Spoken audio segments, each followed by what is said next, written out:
Hello everyone, আজি আপোনালোকৰ বাবে আৰু এবিধ সোৱাদ লগা পিঠা ৰেচিপি লৈ আহিছো। আৰু লগতে আপোনালোক সকলোকে আকবা আদৰণি জনাইছো আছামিজ কিচেন চেনেললৈ। এই পিঠাটো মই এক নতুন পদ্ধতিত বনাই দেখুৱাইছো। আশা কৰোঁ আপোনালোকে আজিৰ পিঠা ৰেচিপিটো নিশ্চয় ভাল পাব। তেনেহলে ভিডিওটো শেষলৈকে চাই থাকিব। আজিৰ পিঠা ৰেচিপিটো বনাবলৈ মই ব্যৱহাৰ কৰা ইনগ্ৰেডিয়েন্টছখিনি আপোনালোকে স্ক্ৰীনত দেখিবলৈ পাইছে। এয়া কেৰাহী এটা গেছত বহুৱাই দিছো। কেৰাহীটোত প্ৰথমতে 2 চামুচমান পানী দি ললো। এতিয়া ইয়াতে 2 কাপ গাখীৰ দি লৈছো। গাখীৰখিনি দিয়াৰ আগতে অলপ পানী দি ললে গাখীৰখিনি কেৰাহীটোত লাগি নধৰে। এই গাখীৰখিনি এতিয়া এবাৰ উতলি আহিব দিম। এই গাখীৰখিনি আমাৰ উতলি আহিছে। এইখিনি চামনিখিনি ভাঙি এইদৰে লৰাই দিছো।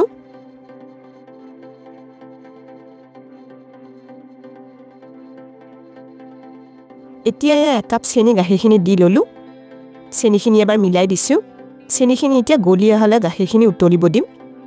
2 মিনিটমান উতলাৰ পিছত চেনিখিনি গলি গাখীৰখিনিৰ লগত মিহলি হৈ পৰিছে। এতিয়া গাখীৰখিনিত আধা কাপ নাৰিকলৰ গুড়ি দি ললো।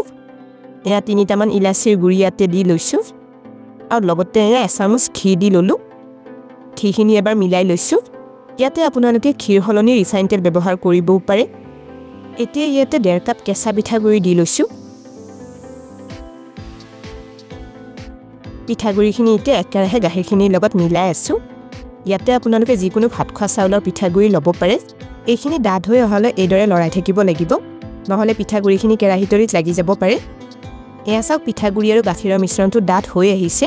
পিঠাগুড়িৰ এই মিশ্ৰণটো কিন্তু ইয়াতকৈ আৰু অলপ ডাঠ হ'ব লাগিব।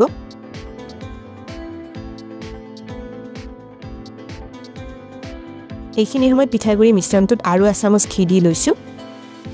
মিশ্ৰণটো আকৌ একেৰাহে লৰাই আছো। এইদৰে অলপ ঘি বা তেল দি ললে পিঠাগুড়ি মিশ্ৰণটো কেৰাহীটোত লাগি নধৰাকৈ থাকিব আৰু পিঠাখিনি বনাওতে কোমল হ'ব। আৰু 1-2 মিনিটমান পিছত পিঠাগুড়ি মিশ্ৰণটো আগতকৈ আৰু অলপ ডাঠ হৈ আহিছে। এইখিনি আৰু ইয়াতকৈ ডাঠ কৰি বনাব নালাগে। এতিয়া মিশ্ৰণটো অলপ ঠাণ্ডা হ'বলৈ ৰাখি দিম। গেছটো অফ কৰি দিছো। এয়া 10 মিনিটমান পিছত পিঠাগুড়ি মিশ্ৰণটো অলপ ঠাণ্ডা হৈ পৰিছে। এতিয়া মই পিঠাটো বনাই লওঁ। এয়া এখন পেনত 1 চামুচমান ঘি দি লৈছো। এইখিনি চাৰিওফালে ভালদৰে এবাৰ সানি লওঁ।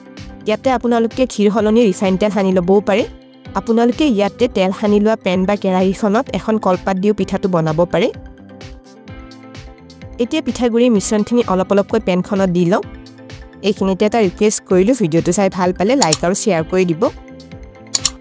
আপোনালোকৰ যিসকলে আমাৰ চেনেলটো এতিয়ালৈকে ছাবস্ক্ৰাইব কৰা নাই তেওঁলোকক আমাৰ চেনেলটো ছাবস্ক্ৰাইব কৰিবলৈ ৰিকুৱেষ্ট কৰিলো। আৰু কাষতে থকা বেল আইকনটো টিপি নটিফিকেশ্যন অল কৰি দিব। এতিয়া হাতত এয়া অলপমান ঘি সানি লৈছো। পিঠাগুড়িৰ মিশ্ৰণটো এইদৰে অলপ হেঁচি হেঁচি মিহি কৰি পিঠাটো মই বনাই লওঁ। এয়া চাওক পিঠাটো মই এইদৰে পেনখনত শ্বেপ দি ললো।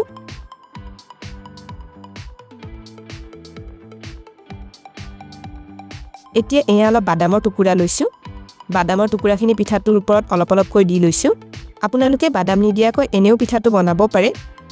এতিয়া পিঠাটো গেছত বহুৱাই দিছো। এয়া ঢাকনি এখন লগাই গেছৰ কম জুইত পিঠাটো 20 মিনিটমান এতিয়া সেকিব দিম। 20 মিনিটমান হৈ গৈছে। ঢাকনিখনে আঁতৰাই লৈছো। এয়া পিঠাটো ওপৰটো অলপ অলপ শুকাই আহিছে।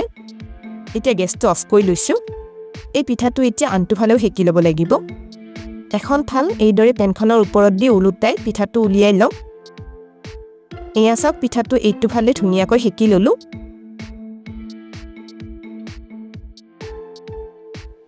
এতিয়া পেনখনত আৰু 1 চামুচ ঘি চাৰিওফালে সানি লৈছো। এয়া চাওক পিঠাটো লাহে লাহে সাৱধানে পেনখনৰ ওপৰত উলটাকৈ দি লওঁ।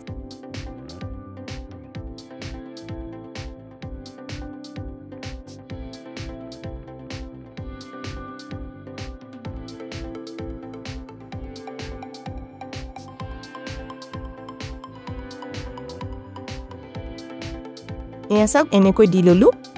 আকৌ পেনখন গেছত বহুৱাই দিছো।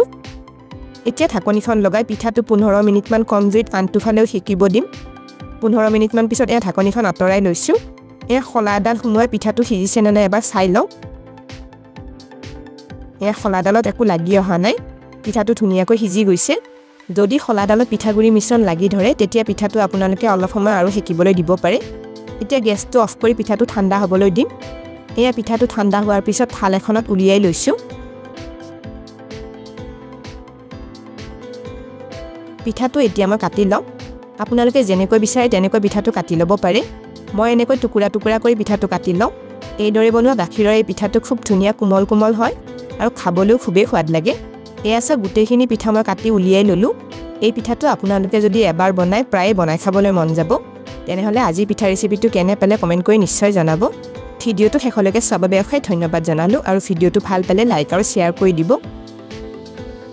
স্ক্ৰীনত দেখা পোৱা ৰেচিপিকেইটা চাবলৈ মই ৰিকমেণ্ড কৰিলোঁ ভিডিঅ'কেইটা চাবলৈ ৰেচিপিটোৰ ফটোখনৰ ওপৰত ক্লিক কৰিলেই হ'ল তেনেহ'লে আজিলৈ আহিছোঁ আকৌ লগ পাম আৰু এটা নতুন ৰেচিপি ভিডিঅ'ৰ সৈতে